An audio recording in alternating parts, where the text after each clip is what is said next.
Hi. അപ്പോഴേ പള്ളിയിലൊക്കെ പോയി പെസഹാ വ്യാഴത്തിൻ്റെ പള്ളിയിലെ ചടങ്ങുകളൊക്കെ കഴിഞ്ഞ് ഞാൻ വന്ന കേട്ടോ. അപ്പോൾ അപ്പമൊക്കെ ഉണ്ടാക്കി വെച്ചിട്ടാണ് പോയത്. അപ്പവും പാലൊക്കെ ഉണ്ടാക്കി വെച്ചിട്ടാണ് പോയത്. പള്ളിയത്തെ കഴിഞ്ഞ് കുർബാന ആരാധന എല്ലാം കഴിഞ്ഞ് വന്നതാണ്. അപ്പോൾ സാലിച്ചേട്ടനാണ് അപ്പം മുറിക്കുന്നത്. എന്നിട്ട് എനിക്കും മോനും തരും കേട്ടോ.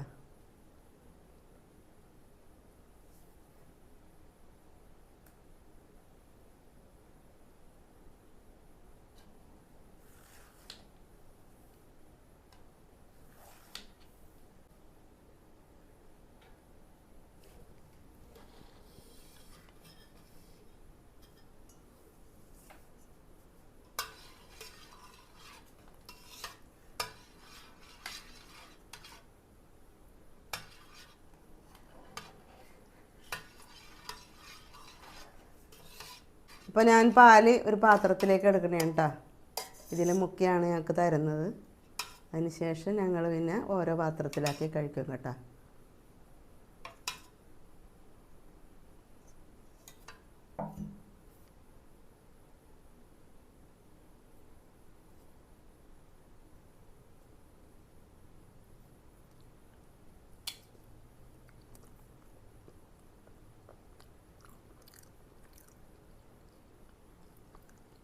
ഇപ്പോൾ പെസഹ അപ്പം ഉണ്ടാക്കാൻ പോവാണ്. 1 മണിക്കൂർ മുമ്പ് ഞാൻ മാവൊക്കെ അടിച്ച് വെച്ചിട്ടുണ്ട്. ഉഴുന്ന് നല്ല ഫൈനായിട്ട് അടിച്ചു. പിന്നെ പൊടി ഉഴുന്നും കൂടി അങ്ങാട് നന്നായിട്ട് റെഡിയാക്കിയിട്ട് അതിലേക്ക് തേങ്ങ അധികം അരയാതെ അരച്ചിട്ടു. പിന്നെ തേങ്ങയിൽ 3-4 അല്ലി വെളുത്തുള്ളിയും ചെറുജീരകവും 3-4 അല്ലി ചുമന്നുള്ളിയും കൂടി അരച്ചിട്ടിട്ടുണ്ട്. നമുക്ക് അപ്പം ഉണ്ടാക്കാം. അപ്പോൾ ഞാൻ ഇഡ്ഡലി പാത്രത്തിൻ്റെ തട്ടിലാണ് വച്ചിരിക്കുന്നത്. അപ്പോൾ ഈ പാത്രത്തിൽ ഞാൻ എണ്ണയൊക്കെ പുരട്ടിയിട്ടുണ്ട്. നമുക്കിനി ഇതിലേക്ക് മാവ് ഒഴിച്ചു കൊടുക്കാം.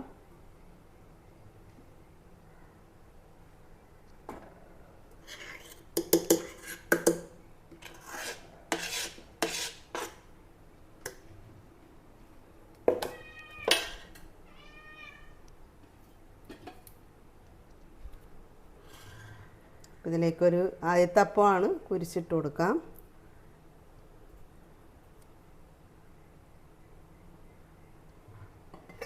മൂടി വെക്കാം. വേട്ടെ. ഇപ്പോൾ പെസഹ അപ്പത്തിൻ്റെ പാനി ഉണ്ടാക്കാട്ടോ നമുക്ക്.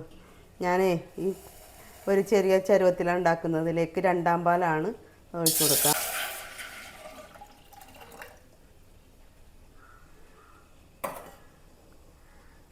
ഇതിലേക്കൊരു 5 ടേബിൾ സ്പൂൺ അരിപ്പൊടിയാണ്, വറുത്ത അരിപ്പൊടി, അതിട്ട് കൊടുക്കാം.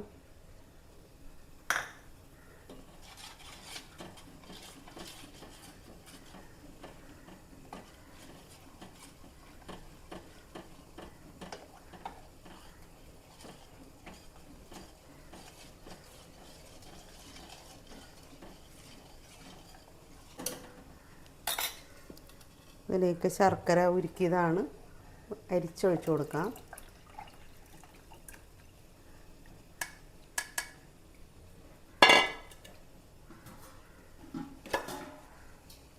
നന്നായിട്ട് ഇളക്കിക്കൊണ്ടേയിരിക്കുക കുറുകുന്നത് വരെ. അപ്പോൾ നമ്മുടെ ശർക്കര പാനി അങ്ങനെ ഉരുകിക്കൊണ്ടിരിക്കുകയാണ്.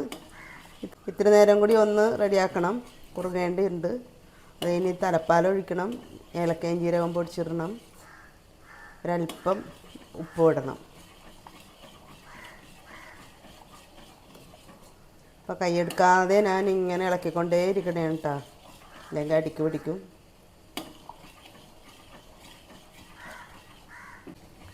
നമ്മുടെ ശർക്കരപ്പാനിയൊക്കെ കുറുകിയിട്ടുണ്ട്. ഇതിലേക്ക് ഇനി തലപ്പാലം ഒഴിച്ചു കൊടുക്കാം കേട്ടോ.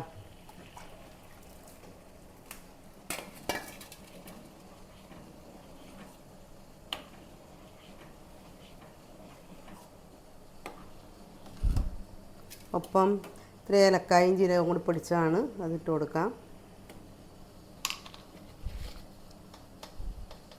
പിന്നെ നുള്ളു ഉപ്പിട്ട് കൊടുക്കാം.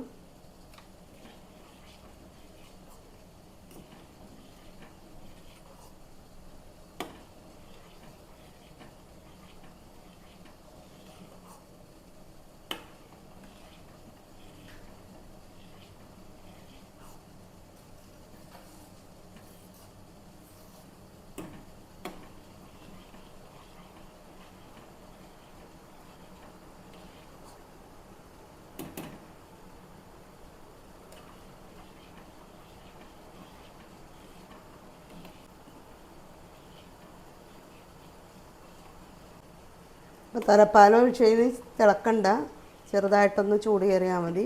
നമുക്ക് തീയൊക്കെ ഓഫ് ചെയ്യാം. അങ്ങനെ നമ്മുടെ പെസഹാപ്പത്തിൻ്റെ പാനി റെഡിയായി.